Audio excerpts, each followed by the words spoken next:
Esto es La Entrevista con Raúl Valladares.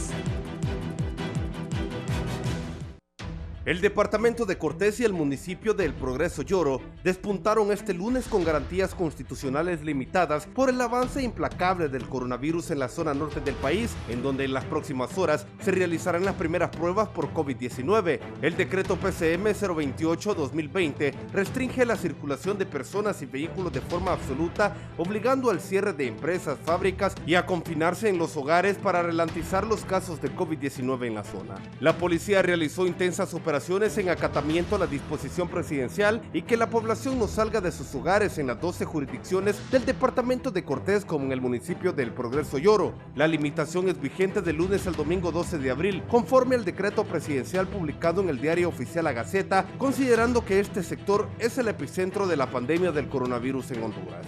Residentes del Progreso fueron tomados de sorpresa y la autoridad uniformada dio una hora para que retornen a sus viviendas, mientras extensas filas copaban bancos, supermercados y mercados, ignorando la restricción total de garantías, pues solo se permite transporte de carga y personal autorizado por el Sistema Nacional de Gestión de Riesgos.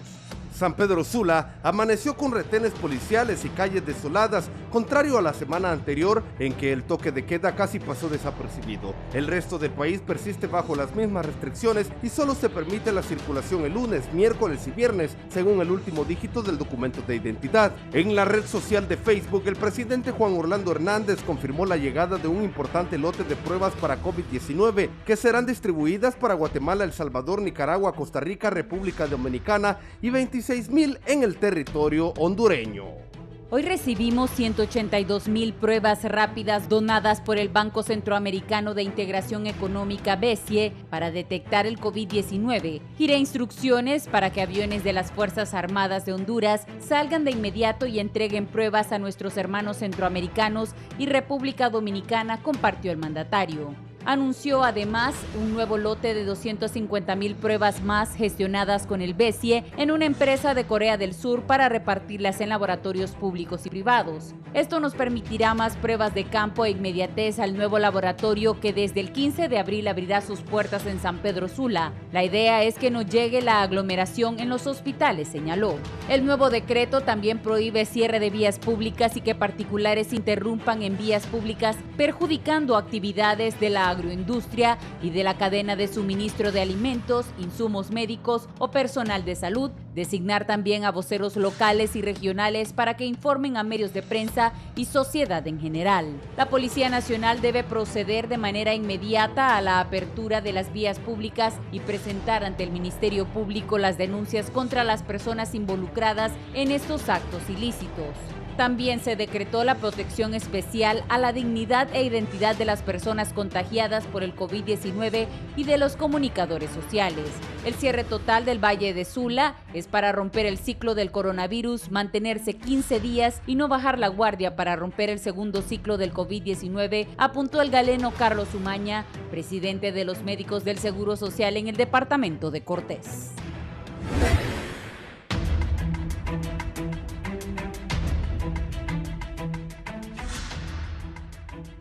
Buenos días, gracias por estar con la entrevista. Hoy es martes 7 de abril, hay tantas cosas que informar por esto del coronavirus. Este cierre total del Valle de Sula ya lo vamos a abordar, pero voy a saludar a mi compañera Ivette Bulnes, que me va a acompañar también hoy en la entrevista para dar informaciones nacionales e internacionales. Buenos días, Ivette. Muy buenos días, licenciado Raúl Valladares. Pues como usted lo ha dicho, iniciamos con cierre total en el departamento de Cortés y también incluido el Progreso Lloro, que se suma a este confinamiento absoluto. Ninguna de las personas podrá circular.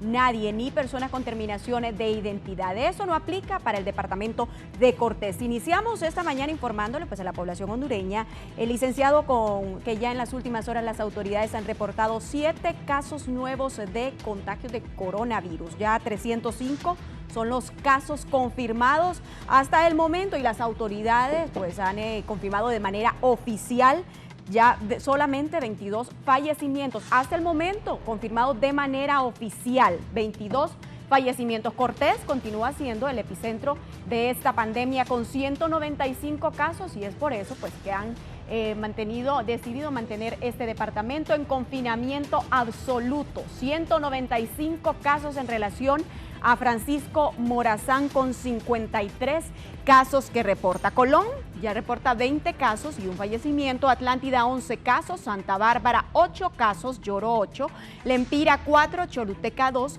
Comayagua 2, La Paz 1 y Copán. Comayagua ya pues también se ha sumado, y Copán es el último departamento en sumarse ya pues a contagios del COVID-19. Esto en resumen es así amanecemos en Honduras respecto a este tema del COVID-19, licenciado.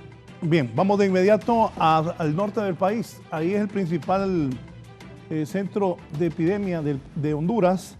Vamos a ir, Shirley Martínez va a entrevistar al médico cardiólogo Francisco Somoza. También, Shirley, aquí en Tegucigalpa se hizo la denuncia hace un momento de que varias enfermeras están renunciando porque no tienen el equipo necesario para estar ellas protegidas cuando reciben a cualquier persona, esté o no esté infectada del COVID-19. Más adelante vamos a seguir ampliando con Gisela de este tema, pero voy de inmediato con Shirley. ¿Qué piensa el doctor Francisco Somoza allá en San Pedro Sula de lo que es la cuarentena que se ha determinado y cómo ese municipio, ese departamento y varios municipios tienen bastantes casos de coronavirus? Adelante, Shirley. Buenos días, licenciado Raúl Valladares. En efecto, ya me acompaña el doctor Francisco Somoza, quien inmediato vamos a escuchar su experiencia como médico para que nos amplíe con respecto al comportamiento de este virus en Honduras. Buenos días, doctor. Buenos días, muchas gracias a ustedes por la enorme oportunidad que nos brindan a nosotros como médicos especializados en estas áreas, dado que como presidente de la Asociación Noroccidental de Cardiología somos un grupo de 19 cardiólogos internistas que nos encargamos de atender una buena parte de las complicaciones que se ven en esta patología. Estamos en una tragedia porque hemos querido transmitir el mensaje claro a la gente. Estamos ante un germen sumamente agresivo. Este es un virus que es maligno. Es extremadamente maligno, y el problema que se dio es que tomamos al principio, mucha parte de la población no lo tomó tan en serio lo maligno, lo perverso, para que la población entienda de este virus, dado que tiene una afinidad por personas, sobre todo las más frágiles, de hacer estragos en el cuerpo y desencadenar reacciones tan dañinas que terminan con la vida del ser humano. Entonces, nosotros, por una parte, yo creo que en esta zona, donde es el epicentro de la pandemia en Honduras, donde hay más casos y más mortalidad, fue porque al principio probablemente las medidas no fueron tan rigurosas como debieron haber sido, pero recordemos que nadie estaba preparado. Yo creo que ningún país del mundo estaba preparado para esta pandemia, solo los chinos quizás inicialmente, porque realmente cuando usted ve datos de Italia, España, Nueva York, de sitios donde la diseminación del virus fue grande, se permitieron hasta partidos de fútbol en el primer mundo. Usted sabe, y se contaminaron el partido Juventus-Lyon en Francia, otro partido en Italia, etcétera, y eso diseminó más el virus y obviamente la contaminación fue grande. Ese es el problema que ha habido en la costa norte. Entonces, y la gente no entiende que entre más frágil es, más se muere, porque yo creo que no se han dado cuenta que este virus tiene una afinidad por unos receptores en el organismo, que los tienen más activos son las personas hipertensas, son los pacientes diabéticos, son los pacientes con enfermedades pulmonares, con enfermedades de inmunosupresión o inmunológicas, como ser lupus, artritis reumatoidea, vasculitis, los pacientes que están en diálisis, que están en insuficiencia renal, los que tienen arteriosclerosis. ¿Quiénes tienen eso? Las personas, obviamente, hay mucha gente joven que tiene enfermedades de la colágena, por supuesto, pero la mayoría son personas que van de acuerdo a la mortalidad de lo que los reportes en China y en Europa y en Nueva York y en varios sitios de Estados Unidos, en Seattle, que fue uno de los sitios donde se han hecho trabajos en relación a este virus.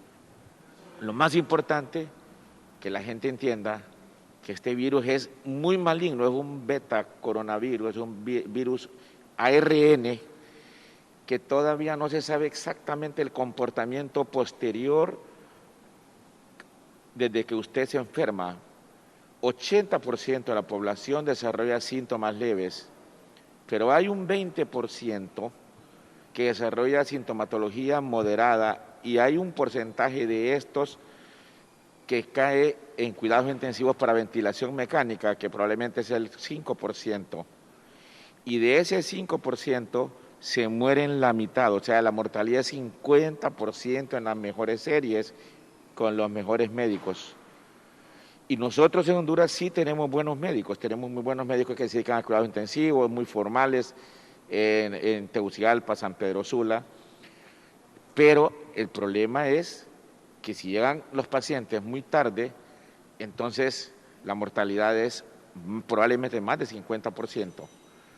De hecho, que Honduras en este momento está en los 4 primeros sitios de alta mortalidad. Andamos cerca de 8%, que es alta mortalidad, porque los reportes chinos, dependiendo la edad, usted sabe, de 2% hasta los 50 años y va subiendo, va doblando la mortalidad por la década hasta llegar a 16% a los 80 años. Entonces, lo que nosotros hemos querido enseñar a la población es que debemos de ser rigurosos con las medidas de aislamiento y lejanía que usted ve en los países escandinavos. La gente lo ha respetado mucho y no tiene tanta incidencia. Usted ve en Corea la gente guarda distancia, en Japón la gente guarda distancia per se, no es una cultura que le gusta andarse besando y tocando. Y entonces en los lugares donde se ha respetado la distancia, se ha respetado la forma pulcra de actuar usando guantes, gel, etcétera, jabones, porque el virus tiene sus características que lo hacen también, si nosotros nos cuidamos rigurosamente, también tiene sus debilidades. Doctor, en base, usted como científico experimentado y en base al comportamiento de la población y el desarrollo de este virus, específicamente en la zona norte del país, ¿culminaría el año con coronavirus en Honduras? Nosotros esperaríamos que no. Yo pienso que este es un momento que debe ser un esfuerzo nacional donde tiene que haber una convergencia absoluta entre nuestras máximas autoridades, las personas que conocen el tema, que conocemos el tema, que en este caso es el Colegio Médico de Honduras y todas sus afiliaciones.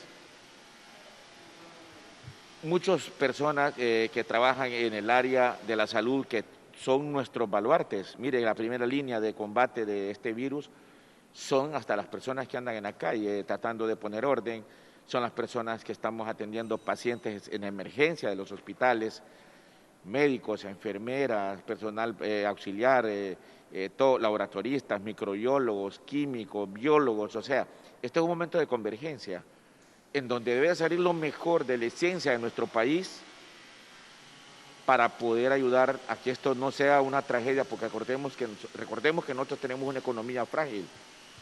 Ningún país estaba preparado, yo pienso, para enfrentar una crisis tan terrible como esta, porque se imagina usted, esta es una ciudad, este es el motor. Valle de Sula es el producto, se saca el Producto Interno Bruto, una buena parte, creo que el 60%, 65% del país, y está paralizado, pero el gobierno no tiene la culpa de eso. El gobierno decretó medidas que le sugerimos varios entes, porque es lo que mandaba, lo racional, dado que la gente no estaba respetando los lineamientos que se le han dado. Y yo le voy a decir con absoluta autoridad, tuve la tristeza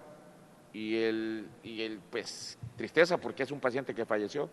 Nosotros operamos el primer paciente enfermo del corazón grave con un infarto agudo, que desafortunadamente él no aceptaba que tenía la enfermedad, y yo sí lo interrogué bien cuando lo evalué en la primer contacto, y una doctora de aquí de San Pedro Sula, una médico general de una clínica que lo envió hacia nosotros, le hizo también ver que probablemente él tenía esa enfermedad, cuando ya había reporte de casos desde el 11 de marzo, porque nosotros lo intervenimos el 18 de marzo. Desafortunadamente ese paciente, él mismo no aceptaba que tenía la enfermedad, y yo sentí también que su familia no aceptaba que él podría estar contaminado con ese virus tan perverso. Y nosotros obviamente hicimos el abordaje pleno, las autoridades sanitarias, lo fue reportar a las autoridades del país, se hizo el examen, posteriormente obviamente se sabe que se tarda 3 días el resultado, fue positivo y obviamente confirmó nuestro diagnóstico. Nosotros iniciamos la terapéutica y lo enviamos a un lugar X. Desafortunadamente después cayó en lo que caen estos pacientes, cardiópatas, hipertensos, diabéticos, dislipidémicos con antecedentes ya cardiovasculares, ya había sido intervenido el corazón 2 años antes. Y entonces cae en la triste estadística que él cayó en ventilación mecánica y falleció. Tristemente estas cosas pasan, pero hemos tenido otras familias que si lo están viendo saben que no estamos mintiendo, que hemos detectado los síntomas en los primeros estadios, han sido absolutamente disciplinados, han recibido rigurosamente el tratamiento y fíjese que oral, que podemos hablar de eso después, y están vivos todos. Todos esos grupos que le acabo de decir, esas 2, 3 familias que hemos tenido la bendición de atender y poder colaborar a que recuperen su vida, están vivos todos y la contaminación entre su familia ha sido bajísima porque han seguido las instrucciones. ¿Esto es esperanzador para el resto de la población entonces, doctor? Yo pienso que sí. Yo pienso que entre más rigurosos nos volvamos, acordémonos de algo, si usted sale a la calle sin necesidad y usted pasa exactamente en una calle, en una esquina donde hace 5 minutos una persona estornudó o tosió, ese virus puede estar suspendido en el aire hasta 8, 12 minutos. El virus cae, obviamente, y se adosa a superficies metálicas, paredes, cemento, y puede sobrevivir hasta 3 días, le cuento, en superficies sintéticas. Entonces, el virus es muy maligno porque tiene ese desafortunado comportamiento de que si usted pasa en bicicleta sin mascarilla, en donde una persona acaba de estornudar o acaba de toser, esas partículas están suspendidas en el aire por ese tiempo que le acabo de mencionar y usted lo toma, usted llega a su casa y no sabe que tuvo contacto con el virus, usted no se cuidó, no se lavó las manos, no andaba mascarilla, y entonces desafortunadamente eso hace que las personas lleguen a su casa y se vuelvan un vector de transmisión terrible, porque uno contamina a 3 y los otros 3 contaminan a 9 y eso se vuelve geométrico, no aritmético.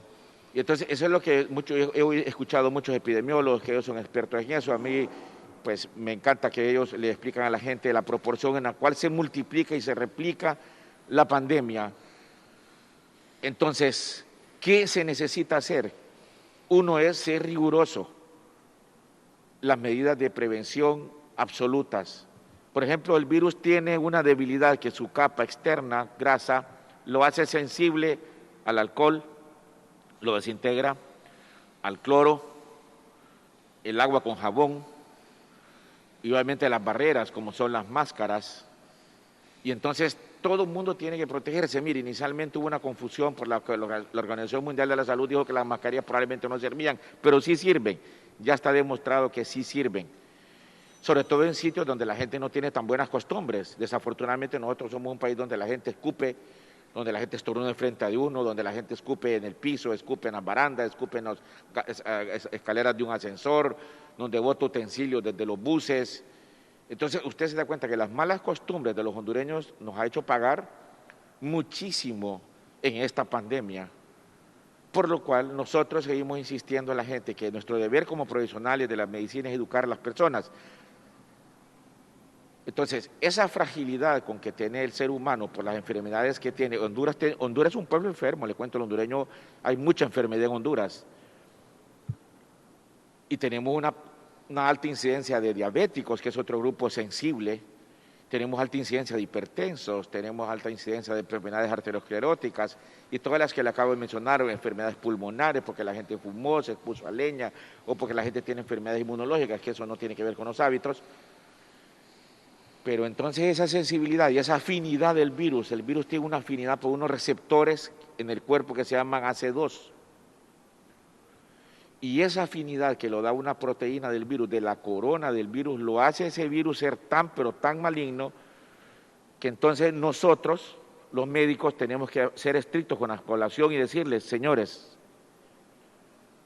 la única forma de parar la contaminación es alejamiento total. ¿Qué quiere decir? Si usted tiene 60 años, tiene diabetes, tiene hipertensión, está tomando medicamentos, por Dios santo, manténgase en su casa, use todas las medidas de barrera que te le han explicado, jabón, cloro, etcétera. Hasta el agua oxigenada sirve. Le cuento que el agua oxigenada desintegra el virus. Lo que sucede es que puede producir irritaciones en las manos y no se puede extrapolar para todo el mundo. Pero yo le puedo decir a la gente con contundencia que si nosotros contribuimos cuidándonos, utilizando las barreras adecuadas, y necesitamos también, obviamente la gente necesita apoyo, que se le proporcione el material adecuado para que se proteja. Ahí donde sí el gobierno tiene que ser sumamente enfático y priorizar para la gente menos privilegiada, la gente que tiene menos recursos. Por ejemplo, usted ve la gente que anda donando, obviamente, si usted le quiere donar, usted es un empresario que le quiere donar a la gente, dóneselo a la gente pobre. Tampoco usted le tiene que donar a la gente que tiene recursos y que puede comprar una mascarilla y que puede tener guantes, o que se lo proporciona a su hospital privado o se lo proporciona a su hospital público, la seguridad social, el gobierno. Pero hay mucha gente en Honduras que tiene sus empleos, y esa gente que tiene sus empleos en los mercados, en las calles, esa gente no está recibiendo dinero porque no está vendiendo nada. Esa gente es la menos privilegiada, por lo cual la ayuda del gobierno debe ser para eso y la empresa privada. Acuérdese de eso. Si le van a dar comida, denle comida a la gente pobre, a toda la gente que quiere dar comida. Yo lo veo bien, pero no se lo va a dar a la gente que tiene posibilidad de que le den alimentos. Entonces, yo creo que eso, para la empresa privada, le exhorto que usen la lógica. Si ustedes van a donar alimentos, déselo a la gente que no tiene acceso a la alimentación, la gente que tiene sus empleos, la gente que no tiene bienestar económico, la gente que es una buena parte de la población que es su empleo, ustedes lo saben. Entonces, como médicos, nuestra obligación es que cuidemos nuestra gente, cuidemos nuestro pueblo. Entonces, si vamos a donar gel, si vamos a donar máscaras, si vamos a donar jabones, si vamos a donar cloro para hacer mezcla de hipoclorito y para rociarlo, para utilizarlo, si vamos a donar alcohol, entonces donémoselo a la gente que lo necesita, a la gente que no tiene acceso a comprarlo. Ese es un llamado que le hago a la empresa privada, que si quiere donar alimentos, a mí me parece bien. A mí me parece bien que le quieran donar a la gente, pero la gente tiene que donarse a la gente más pobre, porque si no se vuelve es una tragedia. Que la gente que no tiene nada, entonces anda desesperada porque no puede comer. Y esa es la idea de nosotros como médicos, como profesionales que estamos expuestos, hemos estado expuestos por años en hospitales públicos a ver la tragedia de nuestro país. Entonces exhortamos a la empresa privada, a la gente que tiene recursos, a la gente que podemos regalarle a otra gente que no tiene, que lo hagamos con las personas que lo necesitan más. No solamente educarlos, como lo estamos haciendo en este programa, a través suyo, don Raúl Valladares, y aquí nuestra amiga periodista, sino que a la gente que tiene los recursos para poderlo donar, se lo done a la gente que más lo necesita. Tienen que canalizarlo bien, porque ellos no tienen la posibilidad de que alguien le dé un plato de comida. Y si usted como empresario le está dando comida a una persona que sí tiene empleo, que sí tiene trabajo, que sí tiene la forma de tener fondos, entonces creo que estamos descuidando un brazo importante de nuestra gente, que es la más necesitada. Doctor, hay un fenómeno que se ha desatado en Honduras, y es que este virus en Europa comenzó afectando a personas adultas, y en Honduras es al revés, a la gente más joven. ¿Qué es lo que está pasando? Es por el cuidado. Mire, acuérdese que mucha gente en Honduras, desafortunadamente, jóvenes, están enfermos. Yo le quiero mostrar esta gráfica, mire, que tal vez podemos enfocarlo. Este es el virus que ya les había hablado de las características de un RNA virus, que les quiero contestar su pregunta bien puntual. El virus es tan malo, ya les expliqué por qué ese virus, con estas coronas, estas proteínas que son filamentos S1, S2, que le dan una afinidad por los receptores AC2 para meterse al cuerpo y hacer estragos, y desencadenar un montón de síntomas. Le voy a mostrar una gráfica para que vea, y le voy a contestar por qué la gente joven se infecta más en nuestro medio. Uno es que no se cuida, y como la informática que hay es que la gente joven no se muere y que es inmune, y no es cierto. Claro, acuérdese que las cargas virales, entre más intensas son, la gente se muere más. Entonces, esta es una tabla, mire, que muestra cómo las personas jóvenes se empezaron a morir mucho en Italia, en Francia, y fueron precisamente la gente que se expuso a esos partidos de fútbol. Entonces, ¿qué sucede? El joven, como cree que está bien, que está inmune, que no se va a morir porque no está viejito, entonces no se cuida lo suficiente y desarrolla lo peor, el estadio severo, o sea, el estadio 3, que es la insuficiencia respiratoria grave, que da un pulmón de choque tremendo y genera una mortalidad grande. Ya le dije, la mitad de las personas que llegan a ventilación mecánica se mueren. Incluso personas que usted dice son sanas, se alimentan bien, comen bien. Ya he visto, tenemos una colega que falleció y tenemos varios médicos que se han enfermado, enfermeras que se han enfermado. Y entonces, todas las barreras de bioprotección, por ejemplo, los médicos, nosotros cuando operamos corazón, nosotros entramos lo más rigurosamente protegidos posible. Y le cuento que todo el personal que hemos intervenido ya pacientes con este virus, nadie se ha enfermado, bendito Dios, nadie se ha contaminado, hemos sido exageradamente rigurosos. Uno de los anestesiólogos me dijo que yo era exageradamente riguroso, que por qué era tan psicorrígido en eso, pero es por la vida de cada uno, cuidando al paciente, cuidando al personal, cuidando a las otras personas, a sus familias. Y gracias a Dios no hemos dejado que exista esa recontaminación. Lo que usted me pregunta es clave para que la gente entienda. El joven anda en la calle sin protegerse y va a la casa y se contamina. Y el problema es que este virus tiene otro dato de malignidad, de perversidad, para que la gente entienda. Como es un virus RNA, supuestamente este virus le podría conferir inmunidad a uno. Usted dice, bueno, pasaron 14 días, tuve síntomas leves, ya me curé, estoy bueno, a los 14 días ando en la calle. Mentiras.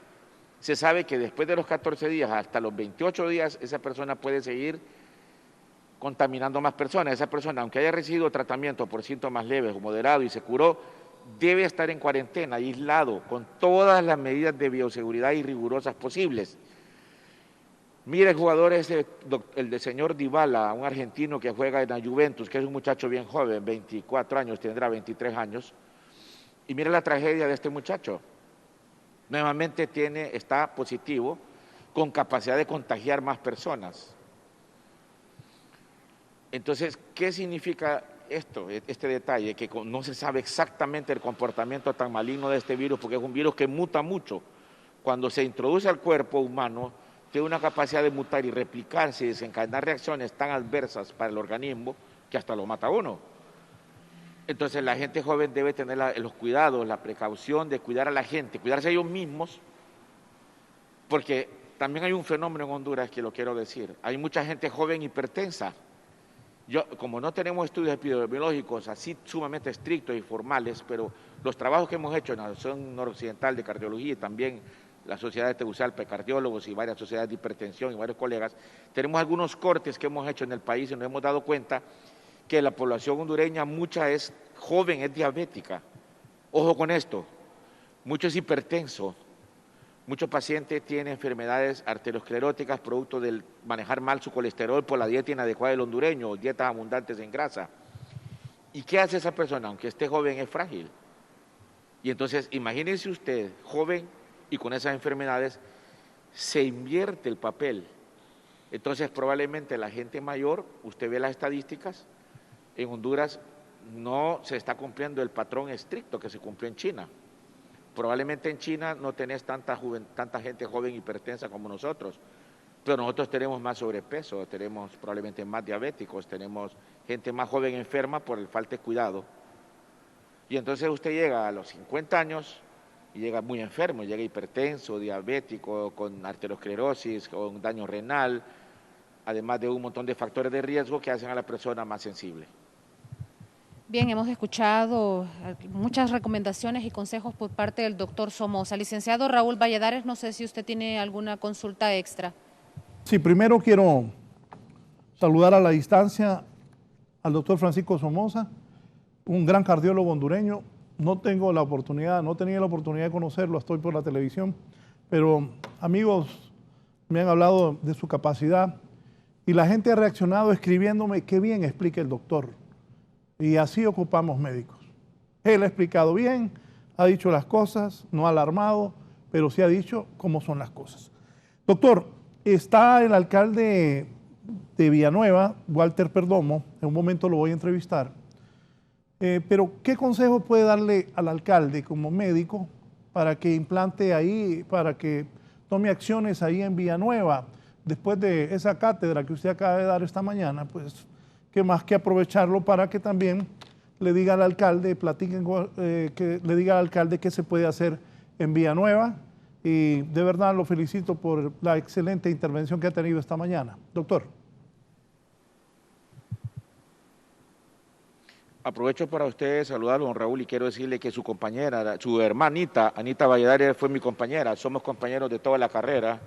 Lo mismo el doctor Valeriano, que en paz descanse, el esposo de ella. Así que sí lo conocía por la referencia de su hermanita.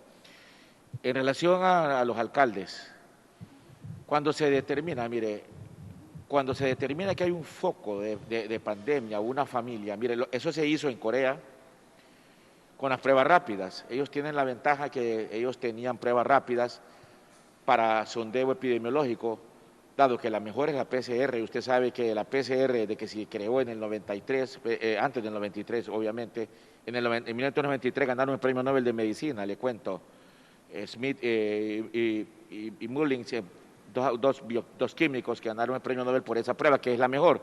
El problema es que se demora 3-4 horas, y en Honduras solo ha estado centralizada en Tegucigalpa, ahora va a haber un centro en San Pedro Sula, y las pruebas rápidas no hemos tenido acceso. Las pruebas rápidas sirven para detectar antígenos, no tienen tanta sensibilidad, pero sí tienen un valor predictivo enorme, como se hizo en Corea. Las pruebas rápidas detectan antígenos, ya sea locales o anticuerpos en la sangre.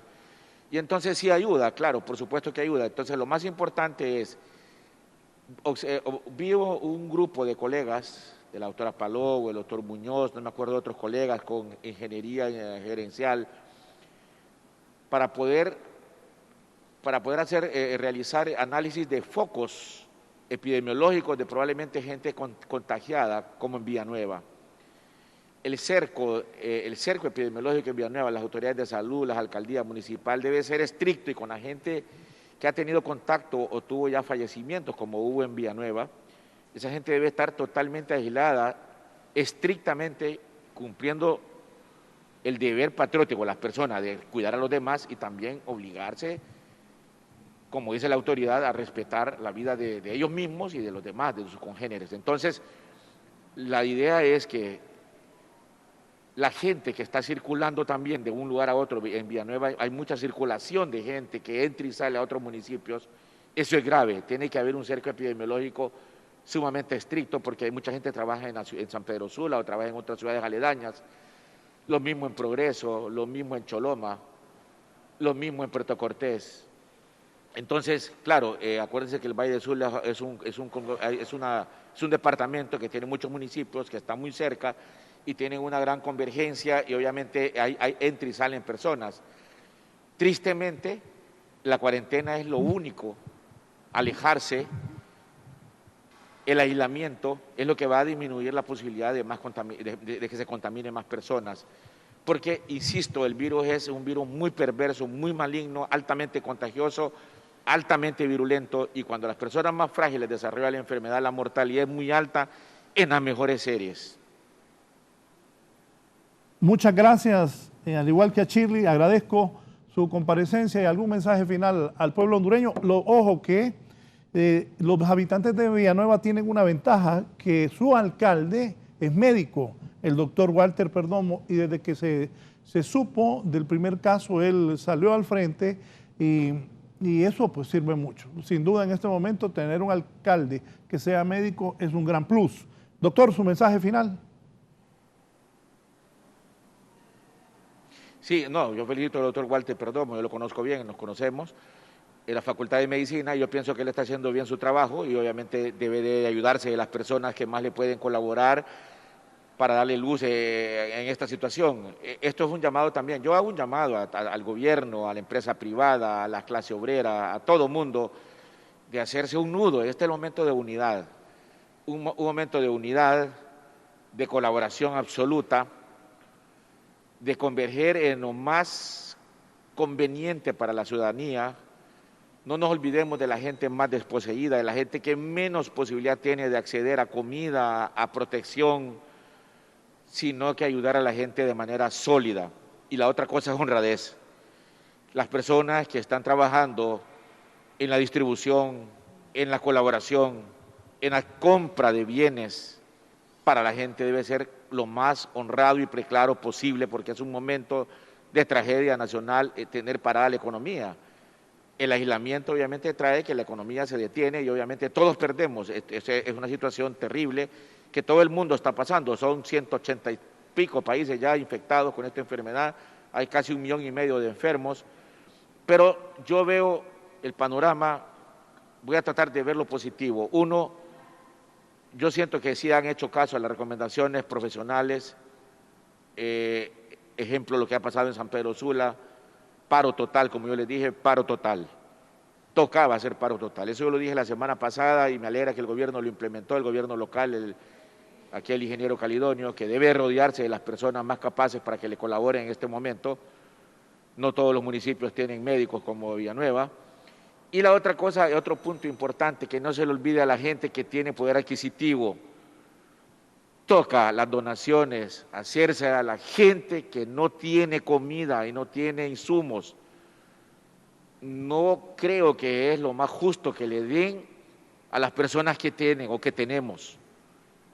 Nosotros los que tenemos un poco debemos de compartirlo con las personas que no lo tienen. Es un mensaje importante y lo otro es respetemos las distancias, usemos las medidas de bioseguridad, cuidemos a nuestros padres, a nuestros hijos, a nuestros hermanos, a nuestros vecinos, seamos pulcros, nítidos, recuperemos la urbanidad, como decía la gente antes, que son los buenos modales, las buenas costumbres, usemos la mascarilla, usemos gel, usemos jabón donde sea posible. Si tenemos la opción de regalarle a gel a la gente que no tiene, máscara a la gente que no tiene, insumos, comida, hagámoslo. Un abrazo a todo el pueblo hondureño. Muchas gracias. Gracias, muchas gracias al doctor Francisco Somoza, cardiólogo, también a mi compañera Shirley Martínez, directamente de San Pedro Sula. Ahora voy a Villanueva. El doctor Walter Perdomo es alcalde de Villanueva. Doctor, también cables internacionales hablan ya de Villanueva. ¿Cómo está Villanueva? ¿Cuál es la situación? Gracias por estar con nosotros. ¿Qué podemos decir? Y también su comentario general como médico de este cierre del departamento de Cortés, que es el más afectado en este momento en el país por el COVID-19. Buenos días, doctor. Gracias al programa, la entrevista, dirigirnos a la población. La verdad que el papel que juegan los medios de comunicación en esta pandemia es formidable, básico para transmitir positivismo, para transmitir misericordia, para transmitir solidaridad, que es lo que más necesitamos. Bueno, pues no nos sentimos tan orgullosos de estar en el centro de la noticia por el tema de Villanueva, porque hemos tenido un impacto bastante fuerte en Villanueva.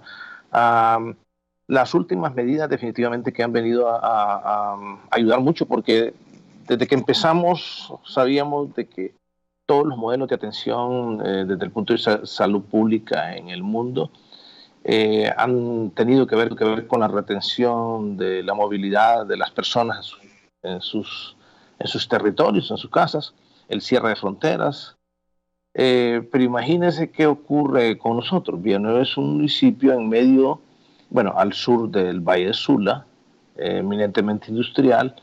Lo atraviesa el corredor logístico del país. Es prácticamente el único municipio que el corredor logístico le pasa por el centro.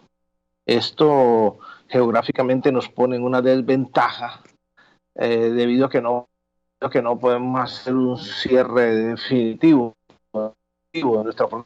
Nos encerramos un poco metiditos sobre la parte turística que está a la orilla.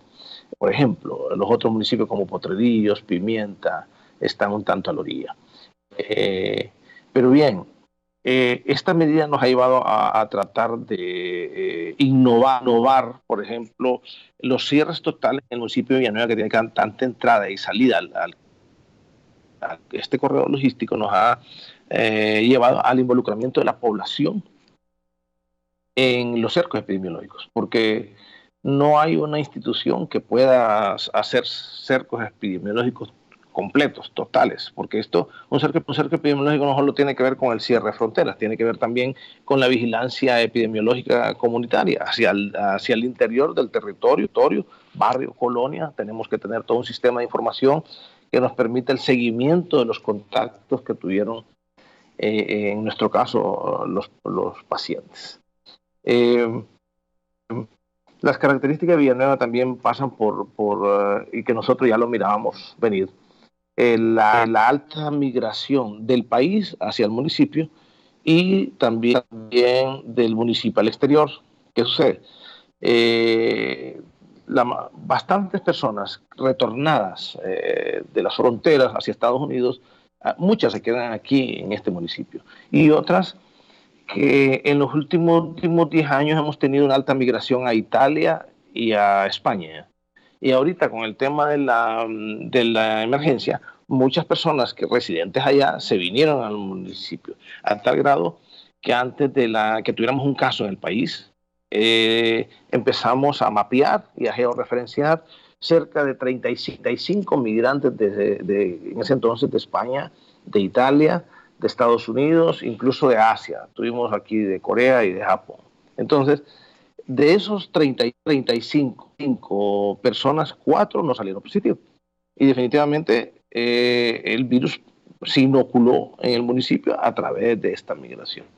Así que, y desgraciadamente lo tuvimos, por ejemplo, un caso que fue en una iglesia, donde se contaminaron cerca de 5 o 8 personas. Pero imagínense, licenciado, cada contacto, por ejemplo, uno de los señores que desgraciadamente falleció, tuvo cerca de 35 contactos. Imagínense cómo ese árbol de contactos se va construyendo y se vuelve un problema insostenible como el que actual tenemos. 36 casos positivos, 5 muertes ya y una muerte sospechosa que no estamos seguros, pero son 5 muertes ya por COVID-19 en el municipio de Villanueva. El domingo fue un día difícil para nosotros en el municipio porque sí enterramos dos casos positivos por COVID, pero ese día nos tocó enterrar 7 personas. El resto eran personas mayores, cardiópatas, que probablemente en medio de esta crisis de presión, de estrés, de ansiedad, pues algunos terminan con infarto. Esa es una gran realidad. Y ese ha sido el panorama del municipio. La verdad que la contención, el cerrar el Valle de Sula, fue una recomendación. El presidente nos consultó a todos los alcaldes del Valle de Sula y concluimos y les recomendamos que estamos dispuestos a tomar la medida. Claro, esto involucra, por ejemplo, anoche tuvimos la toma de lo que es el basurero municipal, ya con un poquito de convulsión social. Hemos tenido ya amenazas de saqueos, que hemos tenido que correr a ponernos al frente para tratar de convencer a la gente que son momentos de mucha crisis que tenemos que los hondureños y los ciudadanos villanovenses tenemos que agarrarnos con hermandad para poder enfrentar esta problemática, licenciado. Sí, dígame algo. ¿Cómo hizo cuando se enterró esa gente y apareció lo de este pastor? Mucha gente le entró, lo que usted dice y lo que dicen los medios, entra pánico. Y todo el mundo aquí, todo el mundo estamos asustados. Aquí todo el mundo está asustado. Estábamos asustados, pero no hacemos caso también. Eso es lo que pasa. ¿Cómo hizo para controlar la cosa? Porque de verdad yo mismo pensé cuando yo lo escuché el primer día y dije yo, ¿cómo va a ser el doctor en Villanueva? ¿Y cuánta gente vive en Villanueva, doctor? ¿Qué hospital hay? ¿Cuántos médicos tiene? ¿Cuántas enfermeras? ¿Cuánta gente puede ayudarle a parar esto? Que lo ha parado de verdad, le repito, cuando yo lo vi a usted la primera vez que salió con esto del caso del pastor, dije yo, se va a poner fea la cosa en Villanueva. Doctor. Claro. Bien. Hemos tenido casos dolorosos como el caso, bueno, todos los que nos han muerto nos ha dolido mucho porque, bueno, son ciudadanos del municipio, muy queridos, muy trabajadores, gente, bueno, ya cuando se afecta una familia del municipio, que como alcalde uno se vuelve un poco como casi como el padre de esta población y le toma mucho cariño. Entonces, el caso del pastor, por ejemplo, que vivimos momentos de mucha ansiedad debido, imagínense, licenciado, este virus ha venido a darnos tantas lecciones desde todo punto de vista, hasta nosotros los médicos, desde el punto de vista epidemiológico. El caso del pastor permaneció cerca de 3 a 4 horas esperando ser enterrado. Porque cuando a mí me dicen que muere, lógico, tenemos un protocolo para enterrar este tipo de pacientes. Nosotros nos alistamos, la municipalidad con tiempo, desde antes de que pasara todo esto, empezamos a suplirnos de muchos implementos, entre ellos los trajes especiales para poder manipular los pacientes o los cadáveres. Entonces, preparamos 4 personas. Cuando se iba a enterrar, estas 4 personas les dio temor. Y lógico, nos dejaron con el ataúd ahí esperando. Y ni siquiera pusieron los trajes y tardamos como 1 hora y media, unas 2 horas en volver a conseguir gente que entendiera que no iba a pasar nada. Entonces, imagínense la familia sufriendo, sin poder acompañar.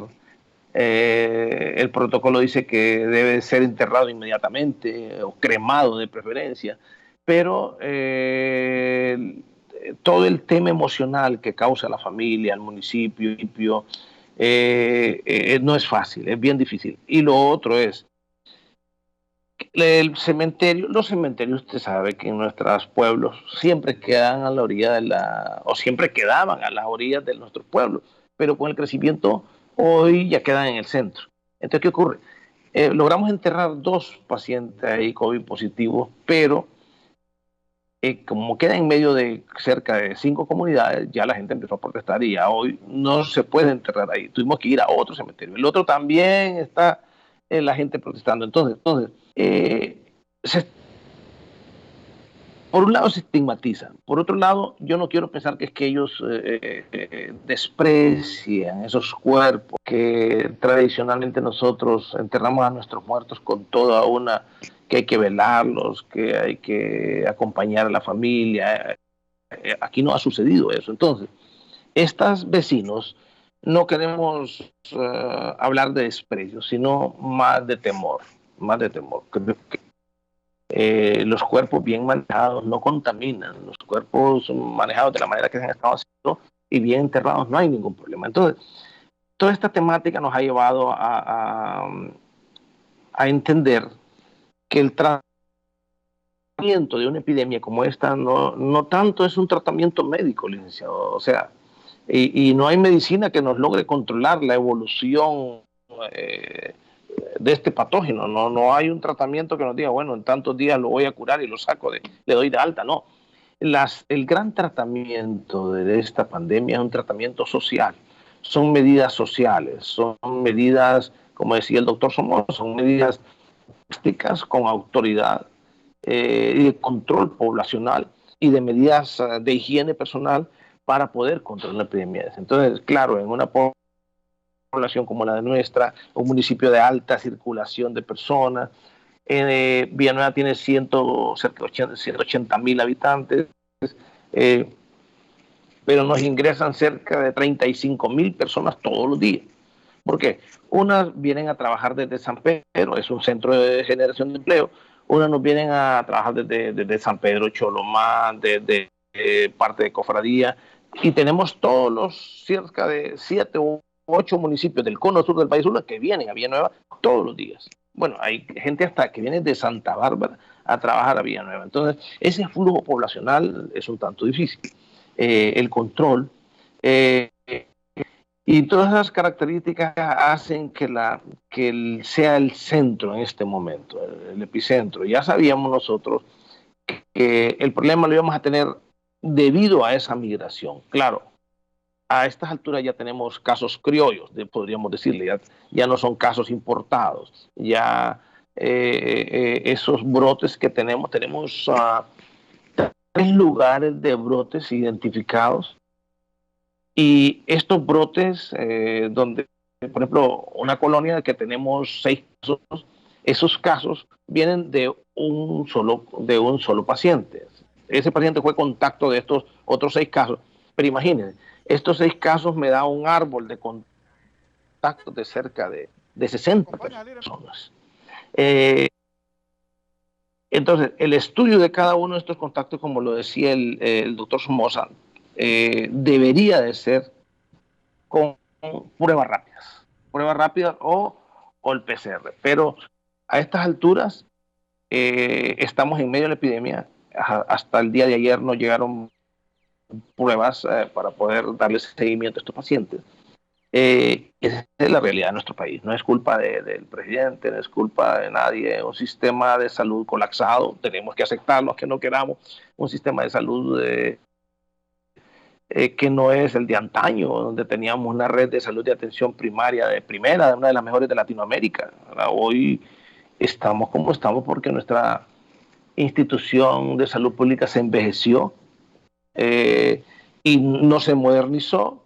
Y un país como el nuestro tampoco puede tener doble o 3 sistemas de salud funcionando. Debe ser un sistema único de salud. En Villanueva, una red de médicos, tenemos más de 100 médicos, cerca de 55 enfermeras. Y aunque en el sistema de salud pública apenas tenemos, bueno, le diría que hasta ahorita, hasta hace una semana tenemos 9 médicos que nos contrató la Secretaría, pero no hay un sistema de salud fortalecido que nos permita enfrentar la epidemia en el municipio de Villanueva. Sin embargo, estos médicos que hay en la medicina privada nos han dado mucho a través de la Asociación Médica de Villanueva a enfrentarla, y con la ayuda también de la doctora Nolasco, que es la directora departamental de salud. Y bueno, y muchos colegas, así como el doctor Somoza, que dan consejos, que vivimos en chat. Anoche a altas horas de la noche hablaba con el doctor Carlos Umaña y hacemos intercambio para poder seguir un buen camino. Hemos estado hablando con muchos epidemiólogos, con salubristas, para poder tener las mejores acciones, el mejor tratamiento de esta epidemia.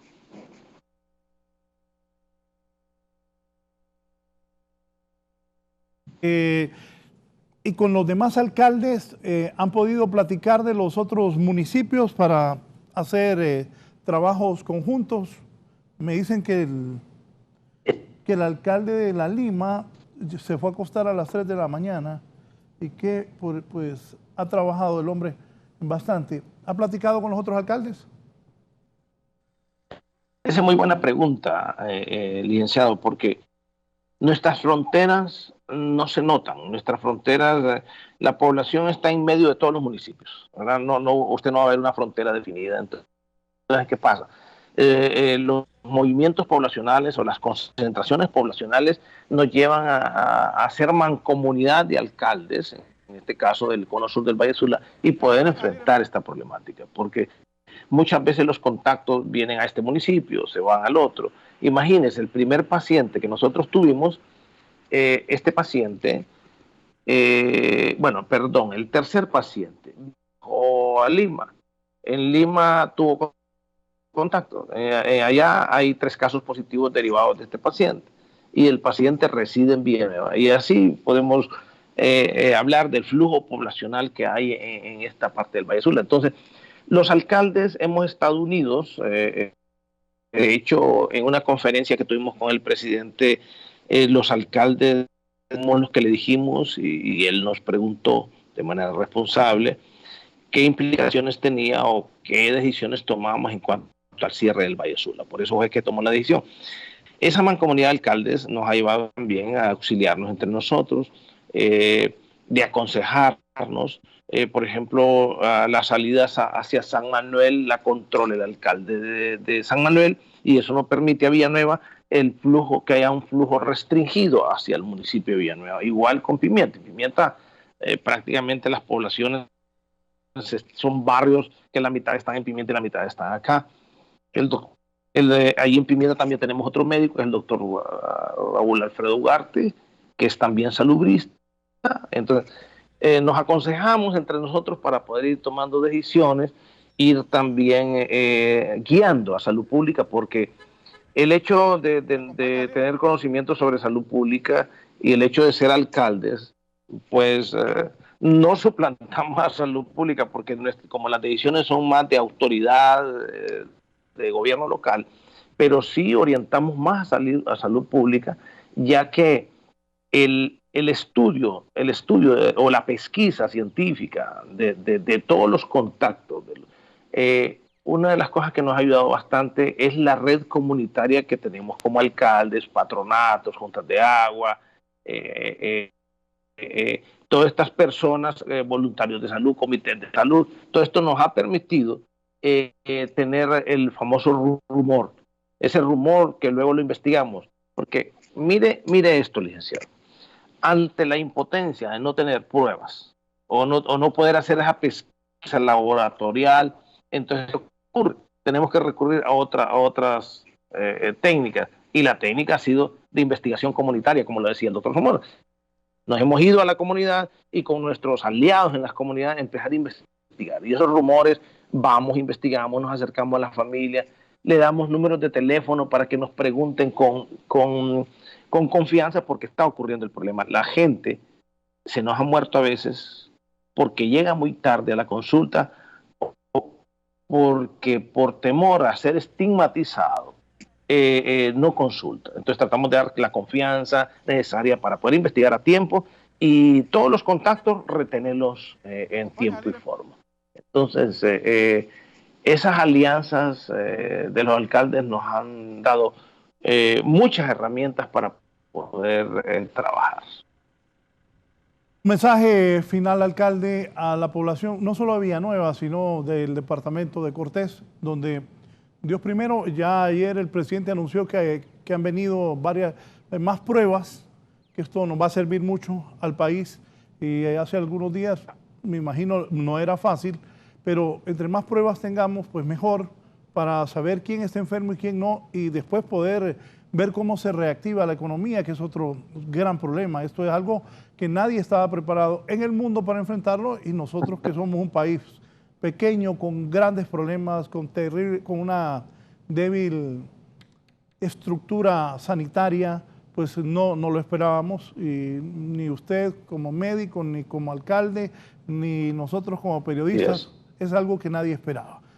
Su mensaje a la población, especialmente a la del departamento de Cortés, que en este momento está en cuarentena. Ayer yo envié un video al ministro de Seguridad, porque fue en la noche del domingo que se dio la determinación de la suspensión de las garantías, pero la entrada Lima-San Pedro, Cortés-San Pedro, todo Chamelecón, la aglomeración de gente continuaba. Su recomendación sobre esto también, ya han ordenado que usar mascarilla es una decisión gubernamental que tiene que usted, todos los hondureños tenemos que andar mascarillas obligatoriamente. Doctor. Así es, licenciado. Nos ha llevado a meditar tantas cosas, y ayer hablábamos con las iglesias del municipio, bueno, la semana pasada, y la conclusión, por ejemplo, hoy arranca un ayuno por 3 días en el municipio de Villanueva, y los invitamos a todo el país a que lo haga, y una cadena de oración todos los días a las 6 de la tarde durante esta Semana Santa. Eso para empezar, porque nuestra fe cristiana, nuestros principios cristianos nos mandan a eso, y hoy estamos en momentos duros que tenemos que hacerlo, principalmente en el marco de la Semana Santa, en primer lugar. En segundo lugar, yo le daría un mensaje más a la juventud, licenciado. La juventud, usted sabe cómo son nuestros muchachos son tanto rebeldes, o eso no me va a dar a mí, y ya tenemos casos en Villanueva de muchachos positivos que andan en la calle tranquilos, y que muchos de ellos ya han ido a contaminar a sus abuelos. Tenemos esos casos. Por lo tanto, los muchachos son los que más tienen que cuidarse de no recoger el virus y llevarlo a casa donde tienen hermanos, sus padres, sus abuelos, y que un abuelo bueno, un abuelo nuestro siempre tiene su hipertensión, su arteriosclerosis, sus problemas de la vejez, entonces es candidato a que se muere. Así de crudo. Entonces, ¿qué hacemos? Pues si no queremos matar a nuestro abuelo, tenemos que quedarnos en casa, los muchachos, por el amor de Dios. Entonces, el no querer acatar de manera rebelde, o que no, que yo voy para la calle, estas disposiciones de la autoridad local o de la autoridad nacional, hemos tenido que lidiar, licenciado, la costumbre de los pueblos. Usted sabe todavía nuestras costumbres patipluma, aquí tenemos muchos lloreños, muchos sureños del sur, y todos estamos acostumbrados a que era ir al río, ir a bañar en Semana Santa. Ya tenemos en este momento caravanas querido ir al río a bañar en medio de todo este. Entonces, más los muchachos. Por lo tanto, la juventud hondureña es el momento de, como una generación, o los millennials, ¿verdad? Es el momento de enaltecer a una generación que nos está yendo. Y es la generación de nuestros abuelos, nuestros padres, que estamos obligados a cuidarlos. Así como cuidamos a nuestros hijos, tenemos que cuidar a nuestros abuelos. Por lo tanto, llamar a la misericordia, llamar a la solidaridad, llamar a lo que decía el doctor Somoza, de que compartir es el momento de que debemos de seguir el camino del Señor para poder compartir, ser más solidarios, y recordarnos que si estamos encerrados, a la par de nosotros de repente hay alguien aguantando hambre. Bendiciones, licenciado Raúl, les agradezco mucho en la entrevista habernos tenido para estos mensajes al pueblo hondureño y al pueblo de Villanueva. Muy agradecido por ese papel importante que hacen los medios de comunicación. Muchas gracias al alcalde de Villanueva, el doctor Walter Perdomo, una persona muy querida por la gente allá en Villanueva y que ha sido muy explícito, y en especial esto último que dijo él: los jóvenes hagan caso, que ya quieren agarrar para el río. Hagan caso, en Italia eso pasó, los jóvenes se fueron a las calles, se fueron a las discotecas, se fueron a los bares, se fueron a disfrutar, volvieron, infectaron a sus abuelos y a sus papás y murió un montón de gente. Gracias, doctor, muy gentil. Vamos a ir a una pausa, luego mi compañera Ivette Bulnes estará haciendo contacto con los compañeros y también hablándonos de temas internacionales, entre ellos, ¿dónde está Daniel Ortega? ¿Dónde está Daniel Ortega? Pero hoy también vamos a hacer una nota en los noticieros y que se hizo el ingeniero Salvador Narrala. ¿Han sabido de él? ¿Dónde está don Manuel Zelaya? ¿Dónde está Ricardo Álvarez? Perros para titular todos estos. ¿Dónde está don Luis Zelaya? ¿Dónde está Edras Amado López? ¿Dónde está, quién más aspira? El doctor Mauricio Oliva. ¿Dónde está Romeo Vázquez Velázquez? ¿Dónde están los políticos? ¿En qué están ayudando los políticos? ¿Dónde están los que quieren suceder a Juan Orlando Hernández en el poder? ¿Qué ayuda están dando? ¿Dónde han repartido estos señores comida, medicinas, equipo médico? ¿Dónde están? No se han pronunciado, licenciado, pues a través de las redes sociales que hemos visitado y medios de comunicación lo hemos observado. ¿Por qué se ríe? No, nada más.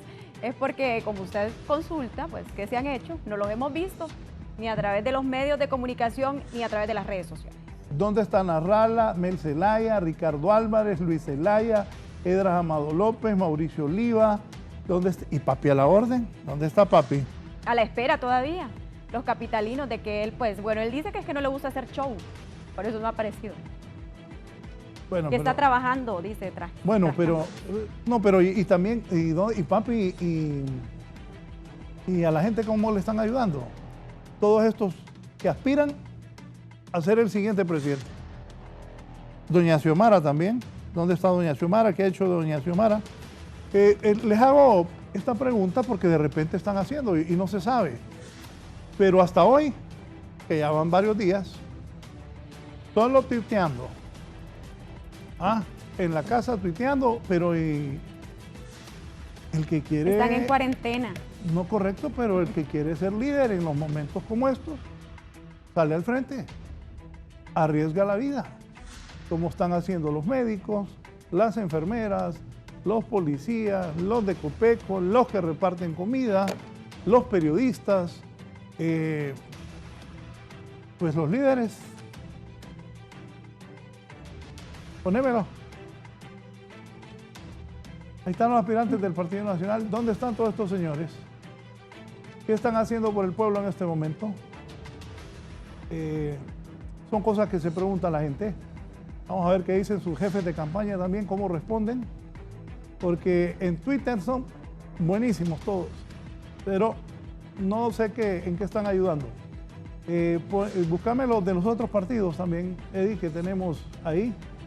A Jaina Rala y Edritas.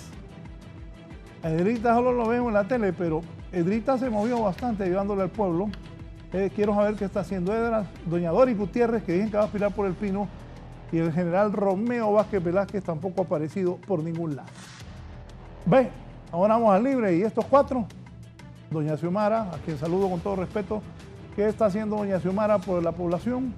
El doctor Nelson Ávila, Carlos Eduardo Reina sí platicó conmigo y me dijo que más adelante estaba gestionando un equipo para ayudarle a los médicos y a las enfermeras y también, porque en este momento no pueden salir a hablar de política, pero sí pueden ver cómo ayudan, al igual que Wilfredo Méndez.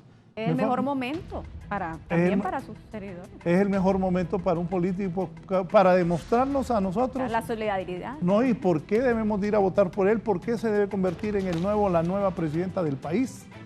Cuando en situaciones como esta, alguien de la oposición o del mismo Partido Nacional adquiera el liderazgo. Hasta el momento, ninguno. Hasta el momento, el que tiene el liderazgo le duela a muchos. Lloren y pataleen y otros aplaudan lo que voy a decir. Es el presidente Juan Orlando Hernández.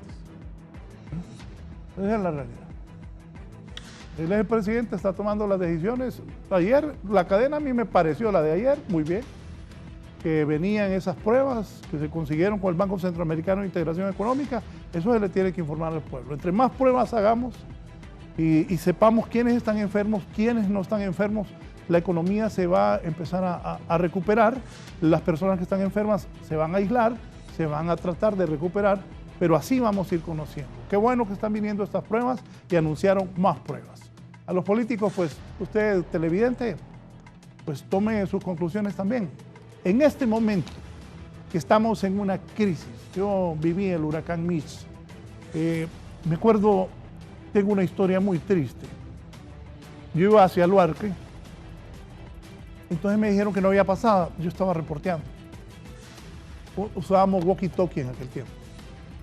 Entonces vi un helicóptero que iba dando la vuelta porque estaba un niño en el techo de una casa. Cuando el helicóptero da la vuelta, el río se llevó a la casa y se llevó al niño. Tuve esa, no se borra de mi mente, esa triste visión que tuve durante el huracán Mitch. También vi cuando ahí por el central se derrumbaba el cerro y muchas cosas, gente que me hablaba de todo el país, porque transmitíamos las 24 horas y me decían, Raúl, aquí van flotando los cuerpos, me decían. Pues este momento es donde los líderes demuestran y salen al frente. Independientemente, es cierto, nadie se quiere morir y ahí estoy de acuerdo.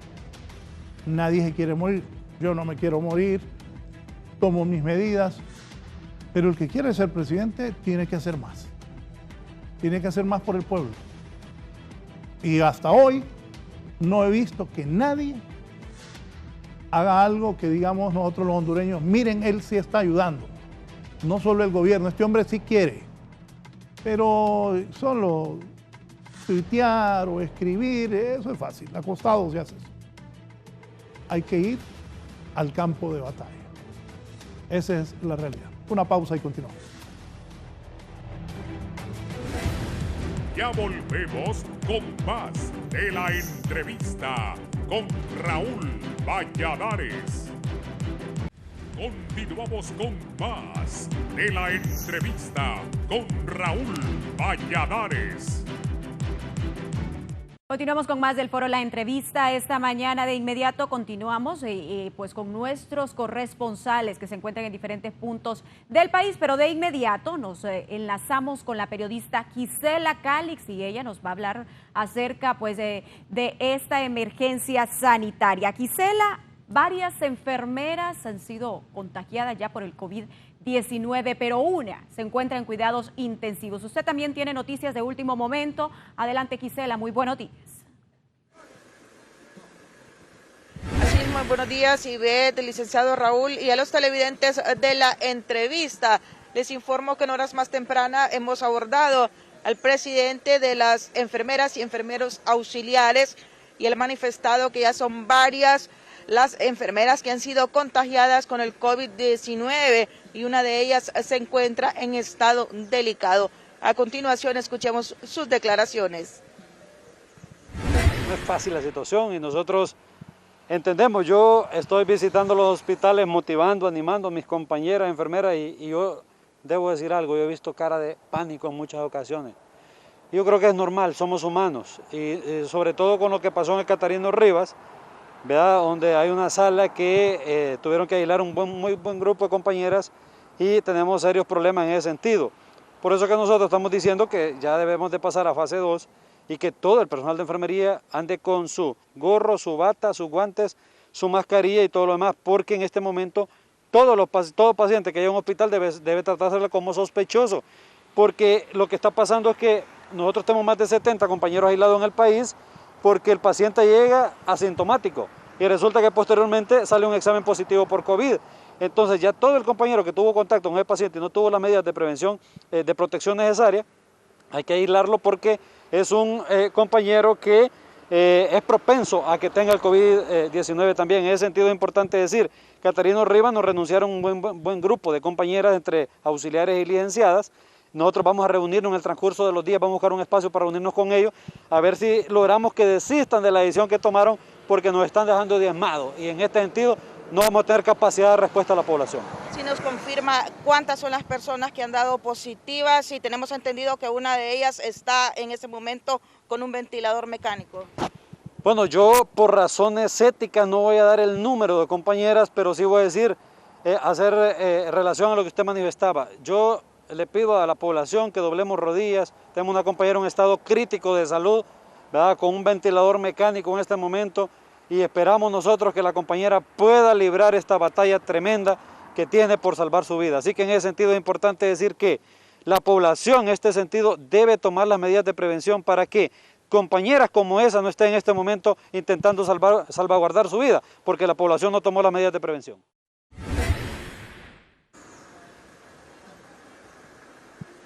Escuchaban a Josué Orellana, presidente de las enfermeras y enfermeros auxiliares, cuando se refería a diferentes temas que competen a ese gremio. Y siempre en el sector salud, déjenme informarles que en esta mañana, miembros de la Fuerza Nacional Antimaras y Pandillas han capturado a 2 hombres quienes transportaban una fuerte cantidad de supuesta marihuana a bordo de una ambulancia propiedad del Hospital Escuela. Estas 2 personas laboran en ese centro asistencial y en ese momento ya han sido trasladadas hacia la Fiscalía de turno, donde deberán responder por el delito que se les acusa. Este seguimiento se les hizo a estas 2 personas desde el departamento de Olancho y según lo ha informado el portavoz de la Fuerza Nacional Antimaras y Pandillas, Mario Fu, en un proceso de investigación se les dejó pasar varios retenes y al entrar aquí a la capital de la República se les ha capturado. Por supuesto, estas y otras informaciones se las ampliaremos en las diferentes emisiones de 11 Noticias. Compañeros, yo vuelvo con ustedes al set principal.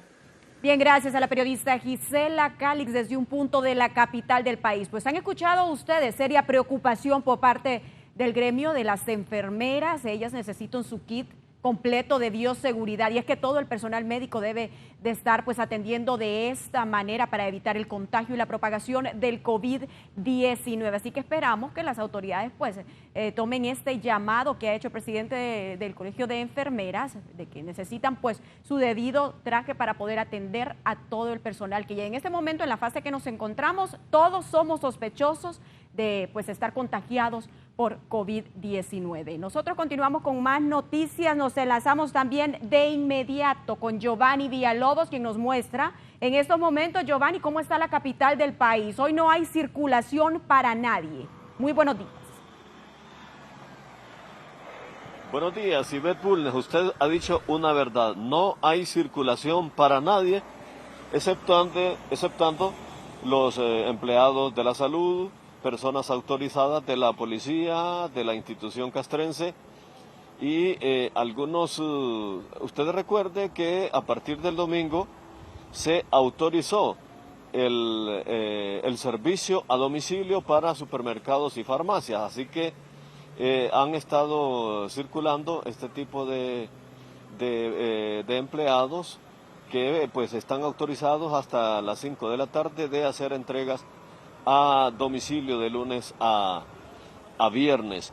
Esto previa autorización de los entes de seguridad.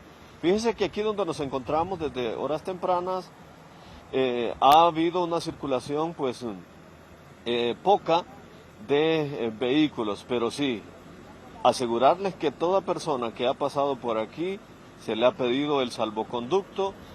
También a personas que trasladan a sus cónyuges porque son empleados de la salud. Como les decía anteriormente, unas personas que están proveyendo desde servicio de domicilio, hablamos de supermercados y farmacias, y carros repartidores. Esto no puede pararse porque, como se mencionaba por parte de la policía, las pulperías, los mini super, los supermercados, los mercaditos tienen que estar abastecidos en las colonias para que la gente no salga de su casa. Aquí pues también usted puede ver a través del lente de mi compañero César López un contenedor también pues que va saliendo obviamente con las medidas de seguridad como lo ha mencionado la Secretaría de Seguridad con su mascarilla y con todas las medidas sanitarias que se han detallado. Algunas personas en motocicleta, sí decirles también, vehículos, propiedades de empresas de seguridad hemos visto bastantes porque como ustedes saben no hay transporte, entonces las mismas empresas de seguridad se están encargando de proveerles transporte a estos funcionarios que se dedican a brindar seguridad a empresas, instituciones y que al igual que muchos de nosotros pues no han dejado de elaborar. Es lo que puedo informar con imágenes de mi compañero César López. Yo retorno con ustedes a los estudios centrales de Canal 11 y El Foro, la entrevista con el licenciado Raúl Valladares. Bien, gracias al periodista Giovanni Villalobos. Así está en las calles de la capital el licenciado, pues las personas que están circulando son los que tienen pues su salvoconducto. Solamente personas que hagan entregas a domicilio, personal de salud y periodistas, de todos los de los medios de comunicación, por supuesto, son las personas que pueden circular este día. Continuamos con más. Bien, los vecinos de cerca de la Vía Olímpica me han enviado esta foto. Hay una persona, ahí está, ahí al par de ese árbol, hay una persona frente al portón número 3 del complejo Simón Ascona, tirado. Ya llamamos al 911 y no viene. Dicen que no aguanta el dolor en el cuerpo y se dobló. Les repito, a los del 911 ya se les llamó, pero no han llegado. A las autoridades les informamos, hay una persona que está ahí al lado de ese árbol, frente al portón número 3 del complejo deportivo José Simón Ascona en la Vía Olímpica. Dicen que no aguantó el dolor en el cuerpo y se dobló. Por favor, a la gente del 911 o aquí los muchachos, compañeros, llamen por favor al 911 otra vez para que acudan a socorrer a esta persona que está tirado allí frente al portón número 3 de la Vía Olímpica. Gracias a la persona que me ha enviado esto para poderle informar a las autoridades. Bien, decía yo que los líderes, ¿qué están haciendo?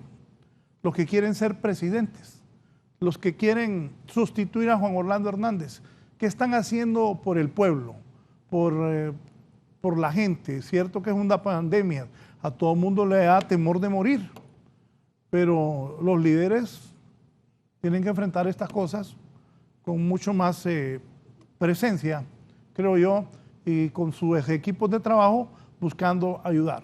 Hasta el momento no he visto a los líderes que eso está pasando, a los líderes que aspiran a la primera magistratura del país. Y conmigo está ya el precandidato del Partido Nacional de Honduras y designado presidencial. También fue alcalde de Tegucigalpa. El señor Ricardo Álvarez fue vicepresidente de un banco también. Don Ricardo, como designado presidente, bueno, como precandidato, ¿y qué ha hecho Ricardo Álvarez? ¿Dónde está Ricardo Álvarez y qué ha estado haciendo por la población? Buenos días, don Ricardo. Muy buenos días, Ivette. Un fuerte abrazo a la distancia, un abrazo virtual al pueblo hondureño. Mira, yo quiero empezar por reconocer nuevamente a algunos gremios y algunas organizaciones, y comienzo por ustedes, Raúl.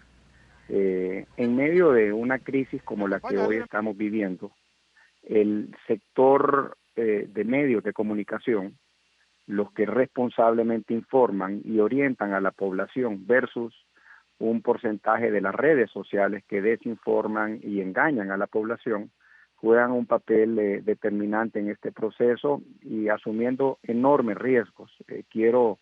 Repito, reconocer en el sector de la prensa, desde ustedes, Raúl, Ivette, presentadores, hasta aquellos que están arriesgándose con el contacto directo con el pueblo, los que andan en el mercado, etcétera, etcétera. Creo que ameritan hacer ese público reconocimiento y posiblemente reconocimientos posteriores en material económico, que creo que sería altamente gratificante para quienes hoy están arriesgando la vida para informarnos.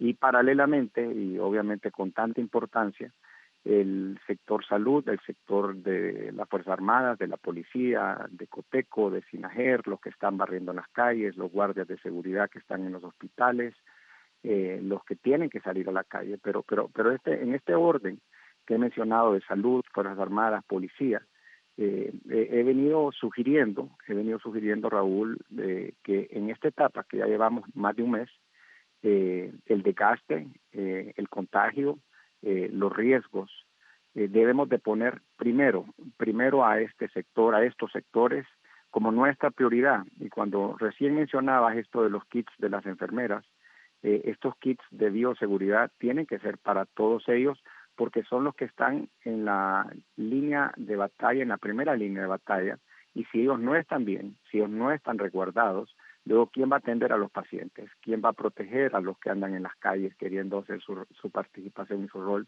que hoy cumplen las Fuerzas Armadas? ¿O quién andará alimentando a la gente que está entregando las bolsas solidarias que hoy el gobierno está entregando? Entonces, te hago esta pequeña introducción, Raúl, porque siento que es muy importante el reconocimiento, la gratificación a través de bonos. Mencioné ya en algunas de mis sugerencias que estoy haciendo, de bonos para todos ellos, de buscar estabilidad laboral, de contratos y de estas chambitas, etcétera, tener verdaderos acuerdos que le den un seguro social, y todos aquellos que no tienen hoy un seguro social, que también tengan el derecho, a los que nos están sirviendo a todos nosotros, a poner el pecho por nosotros, tengan acceso a todos los hospitales. He llegado hasta decir que el hospital privado debe de pagarlo el Estado para cualquiera persona que se enferme de estos gremios, para asegurarnos de que se le da los cuidados correspondientes, Raúl.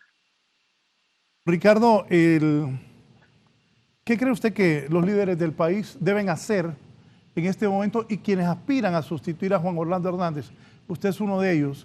¿Qué deben hacer? Porque decía yo que no se ven, pues no han aparecido, sí en los Twitter, pero ¿qué pueden hacer por la población, don Ricardo? Y usted específicamente, ¿qué ha hecho?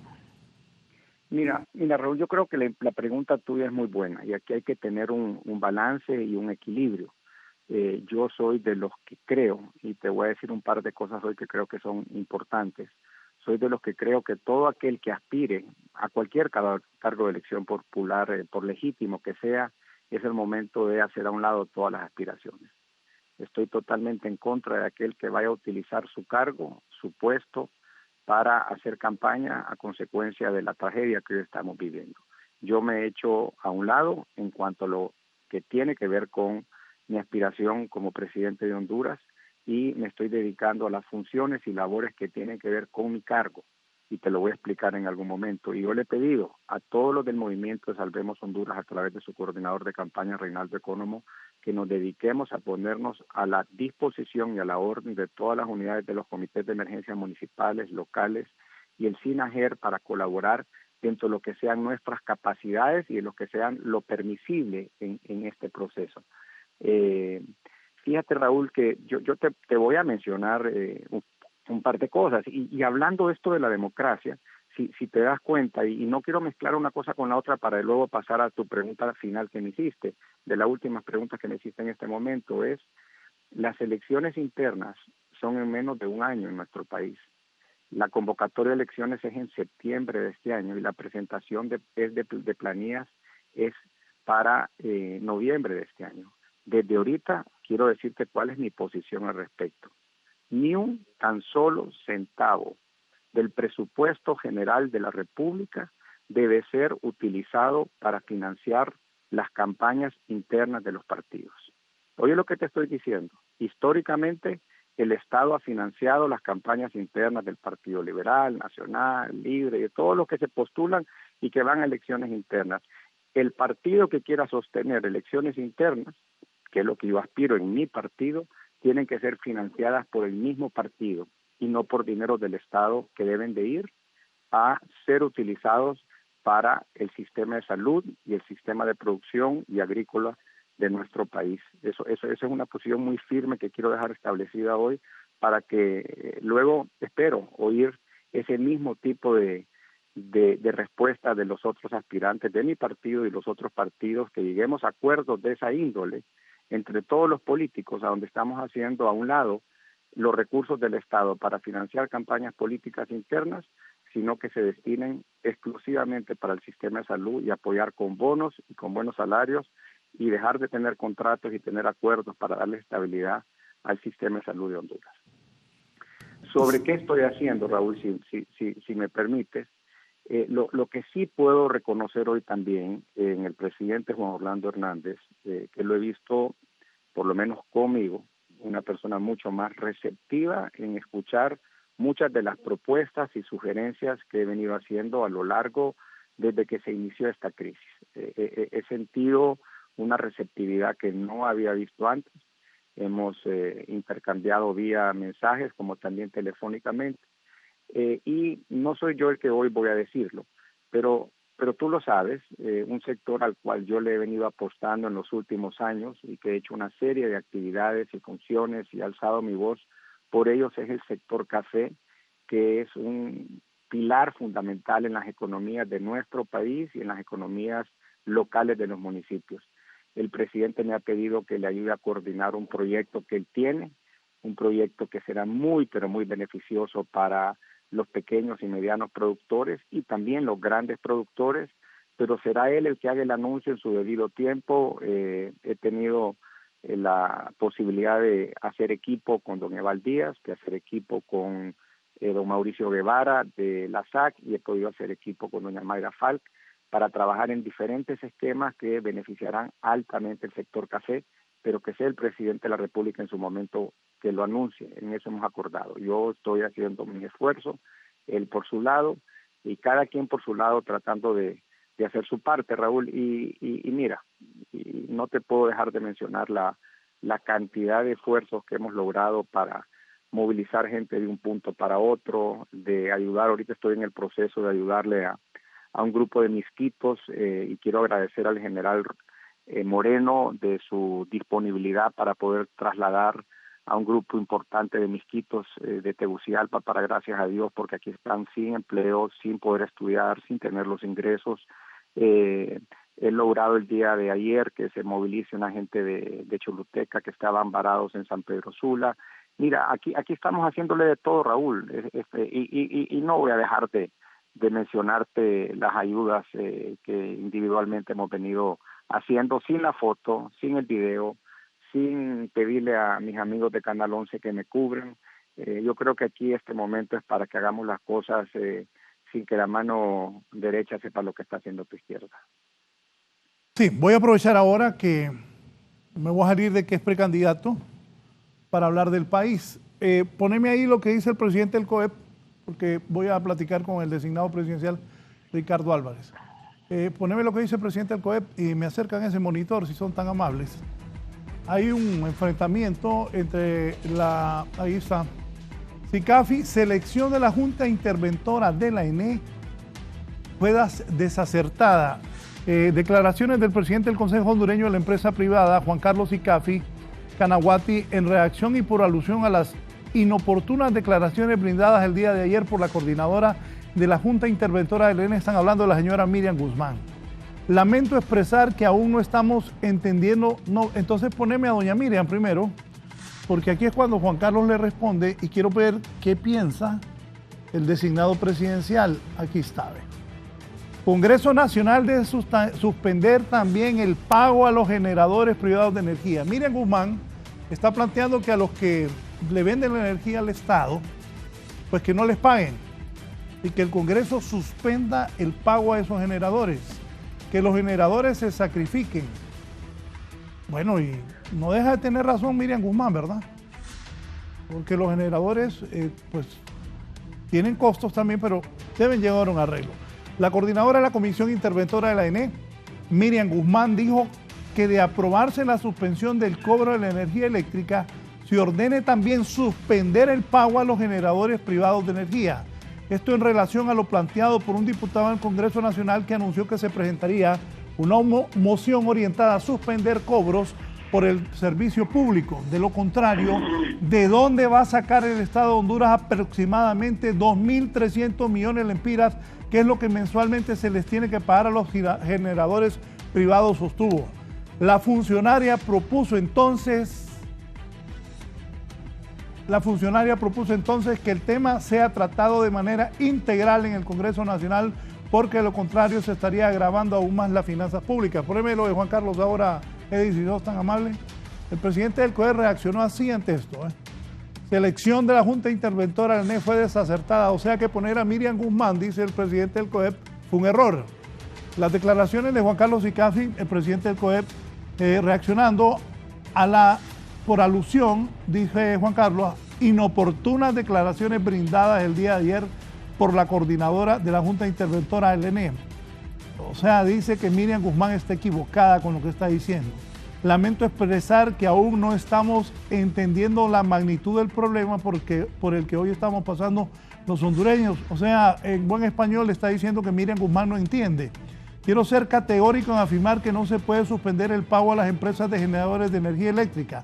Nosotros hemos dado nuestro voto de confianza a la Junta Interventora con el propósito que ésta ayude a ordenar el subsector eléctrico, dando cumplimiento a lo establecido en la Ley General de la Industria Eléctrica y se rescate la ENE. Pero hoy parece que estamos en una campaña de desprestigio contra las empresas generadoras de energía eléctrica renovable y térmica que lo hacen prestar un servicio al Estado. Así le contestó. ¿Qué piensa como designado presidencial de este enfrentamiento entre la señora Miriam Guzmán, que coordina la Junta Interventora del ENE, y el presidente del Consejo Hondureño de la empresa privada? Bueno, doña Miriam por la ENE, don Juan Carlos SICAFI por el COEP. ¿Qué piensa don Ricardo Álvarez? Mira, voy a empezar por contestarte con el sentido común que creo que Dios me ha dado para cuando veo situaciones de esta naturaleza, Raúl. Primero que todo, estamos viviendo la crisis más grave en la historia de nuestro país de las últimas décadas. Y lo menos que queremos, y lo menos que debe de existir es una confrontación entre el sector gobierno y el sector empresa privada. Ni uno ni el otro.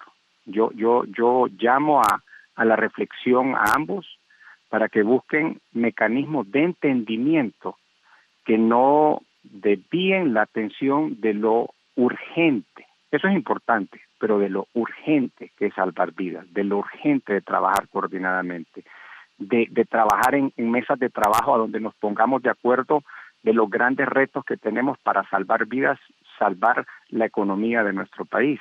Pero aparte de eso, sí tengo que decirte mi posición también en torno a un país que vivimos en un Estado de Derecho. Y no es defender a uno o defender al otro. Si tú has firmado un contrato con el Estado, tienes la obligación de respetar ese contrato en ambas partes. De lo contrario, estás violentando el Estado de Derecho. Y a eso lo que quiero sumarles es lo siguiente, porque quiero decírtelo hoy también, Raúl, con mucha franqueza y sinceridad, como se ha caracterizado mis entrevistas con vos. Es lo siguiente.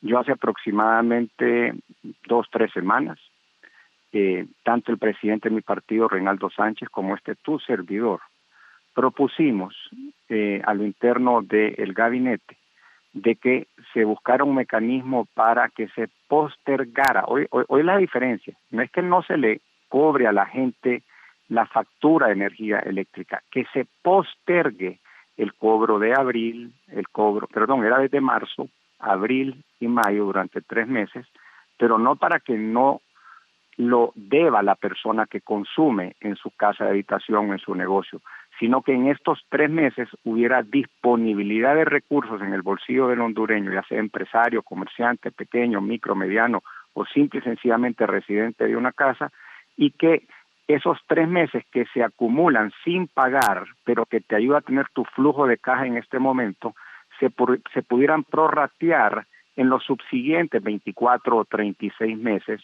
para que entonces hubiera disponibilidad en estos 3 meses.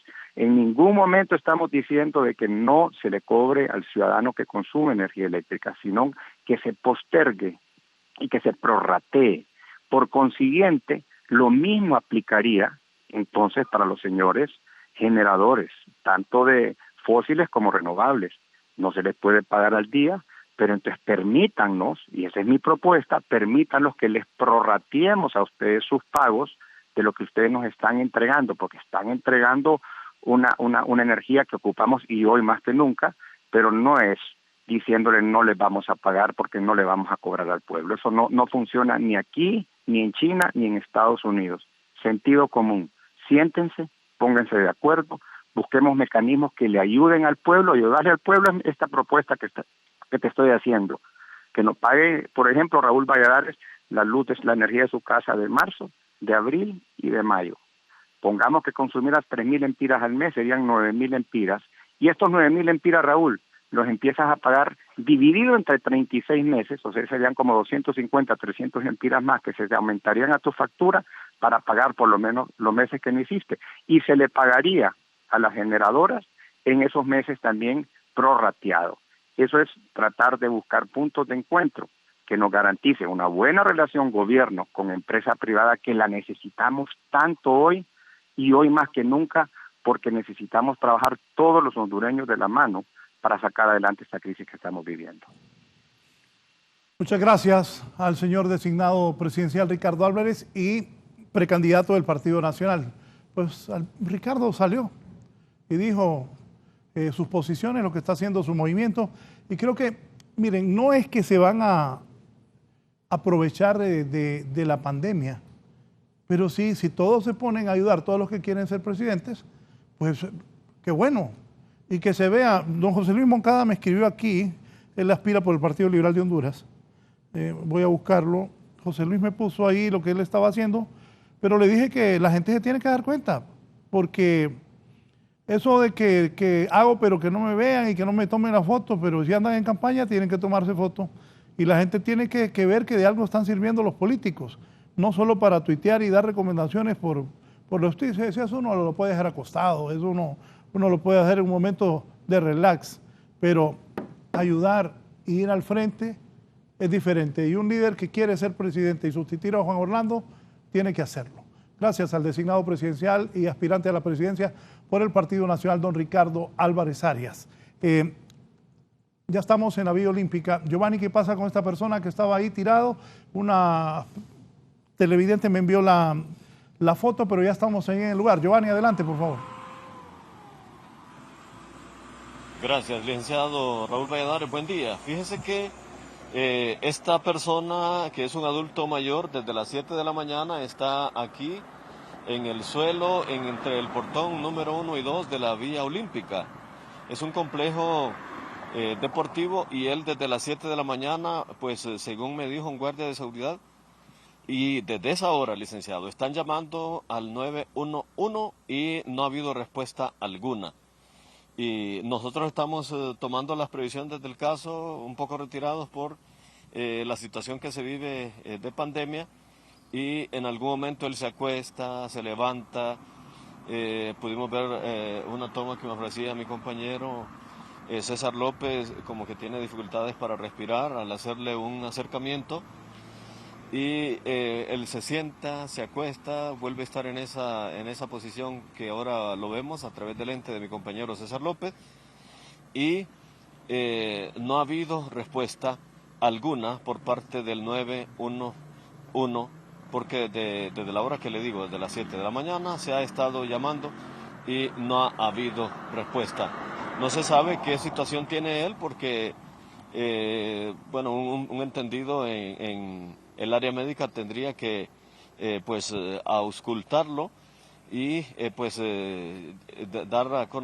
llevarlo a algún lugar, pero por el momento no hay ningún vehículo del 911 o de alguna organización de socorro que se presente para el traslado de este ciudadano a un centro hospitalario. No sabemos si es un indigente, si es un enfermo alcohólico, pero sí se nota que está un tanto inquieto, porque, ahorita está en otra posición, se sienta, se acuesta, ahora mismo adoptó una nueva posición con su brazo izquierdo en el piso y como queriéndose levantar, y la verdad, pues, aunque se quisiera auxiliar por parte de cualquier persona, que es escasa por el momento aquí, no es recomendable porque no se sabe qué situación de salud está padeciendo, tomando en cuenta la pandemia de COVID-19 que se está viviendo en el país, licenciado Valladares. No sé si tiene alguna interrogante, pero este señor desde las 7 de la mañana está aquí. Bien, no, gracias, Giovanni. Y estamos llamando al 911 y no contestan. Busquen llamar ahí a Kelly. Pues llamen a la policía, a alguien para que ayuden a este señor y que contesten los del 911. Hacemos esta denuncia que no están contestando los del 911. Van a ver ese señor que está ahí tirado en el portón 3 de la vía olímpica. Sigo con Ivette. Continuamos con más información. Nuestra compañera Odali Urbina también se encuentra en otro punto de la capital. Odali, continúa la entrega de alimentos por parte de las Fuerzas Armadas de Honduras. Tenemos a nuestra compañera Odali.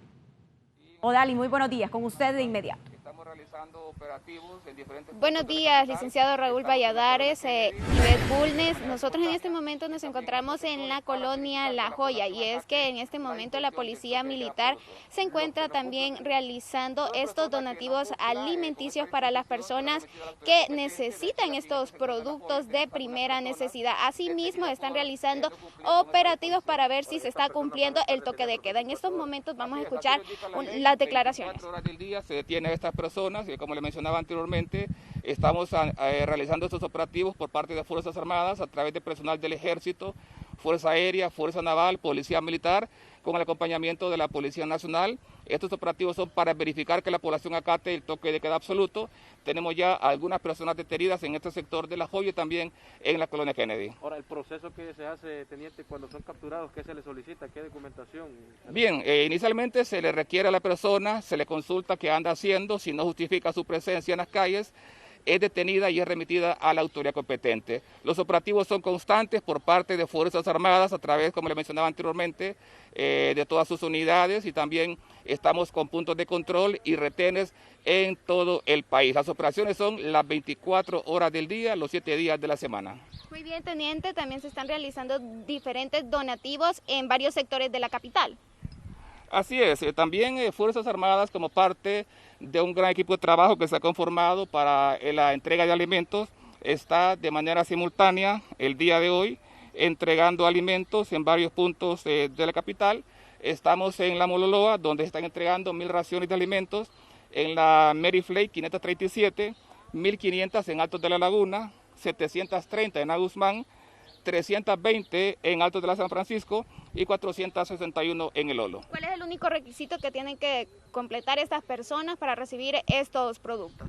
El único requisito que deben tener es permanecer en sus hogares. Es la orden que se nos ha dado, entregar estos alimentos casa por casa a nuestro personal de Fuerzas Armadas, junto con miembros de otras instituciones. Estamos llegando a diferentes barrios y colonias en la capital y también en varios sectores del país entregando estos alimentos. Teniente, en estas horas de la mañana también se han capturado a 3 personas porque no han justificado el toque de queda. Así es, hemos realizado lo que son operativos en diferentes puntos de la capital, como le mencionaba anteriormente. Estamos de manera simultánea en la colonia La Joya, en la Kennedy y en otros puntos de la capital. En este sector específico de la colonia La Joya tenemos ya algunas personas detenidas por no acatar esta disposición del toque de queda absoluto. Vamos en estos instantes pues a mostrarles dónde están ellos. Los tenemos aquí en una cancha ubicada en el sector de la colonia La Joya. Ellos no acataron esta disposición y pues fueron detenidos. ¿Qué estarán realizando estas personas en estas canchitas de aquí de la colonia La Joya? Bien, ellos están acá en este sector detenidos por no justificar su presencia en las calles. Ellos fueron requeridos por parte de personal de la Policía Militar del Orden Público, de la Policía Nacional, y no justificaron qué andaban haciendo, por esa razón han sido detenidos. Estas serían las primeras personas en ser detenidas al no justificar su salida del toque de queda. Entonces, la recomendación para las personas para que no salgan, teniente. Es muy importante, licenciada, que las personas no salgan de sus hogares, que se mantengan en sus viviendas para prevenir el contagio, la propagación del coronavirus. Nosotros estamos realizando operativos a nivel nacional para que la ciudadanía acate esta disposición. ¿A dónde serán trasladadas estas 3 personas? Bien, vamos a esperar en el transcurso del día, ¿verdad? Si hay más personas detenidas y serán remitidas a una posta policial. ¿Serán entonces en diferentes sectores? Así es, como le mencionaba anteriormente, estamos en la Kennedy, estamos aquí en La Joya, estamos en otros puntos de la capital y estas personas son detenidas por no acatar el toque de queda absoluto, ya que el día de hoy nadie circula en la capital ni en ningún punto del país. Muchas gracias al teniente Mario Rivera. Con esta información, compañeros, regresamos al set del foro La Entrevista. Gracias a la periodista Odali Urbina por esa importante información. Detenciones porque no respetan el toque de queda. Esto es lo que va a suceder. Usted, si pues transita por la capital o por diferentes puntos del país, pues puede ser arrestado, detenido en este caso, por no portar un salvoconducto, así que mejor quédese en casa. Hay noticias importantes internacionales y es que Trump y Biden han hablado por teléfono sobre esta crisis que ataca también el país norteamericano. Veamos. Al mejor estilo de la democracia americana para dar el ejemplo, en medio de la pandemia del coronavirus que azota al mundo, el presidente de Estados Unidos, Donald Trump, se comunicó con su principal rival político, el ex vicepresidente Joe Biden. Hablaron por teléfono sobre la estrategia que llevará adelante el país para afrontar el COVID-19. La conversación fue confirmada por diversas fuentes de la Casa Blanca a CNN. La llamada telefónica sucedió en un momento en que ambos políticos mantienen fuertes enfrentamientos. De hecho, horas antes, Trump había utilizado su cuenta de Twitter para criticar a Biden por el retraso de la Convención Nacional Demócrata. Joe Biden quería que la fecha de la Convención Nacional Demócrata se trasladara a un periodo posterior. Ahora desea una convención virtual, una en la que no tenga que presentarse. Me pregunto por qué. Además, ¿qué pasó con esa llamada telefónica que le dijiste a los fake news que querías hacerme?, escribió el presidente. Pero su rival no se quedó callado y a través de la misma red social le respondió: señor presidente, espero que podamos reunirnos en Milwaukee, pero eso va a depender de que usted dé un paso adelante y haga lo necesario para manejar esta pandemia. Feliz de discutir en cualquier momento, replicó Biden. Las elecciones de Estados Unidos están programadas para el 20 de noviembre de este año. Para 11 Noticias, Raúl Valladares. Con esta información internacional nos vamos a una pausa, pero ya regresamos con más del foro La Entrevista. Ya volvemos con más de La Entrevista con Raúl Valladares. Continuamos con más de la entrevista con Raúl Valladares.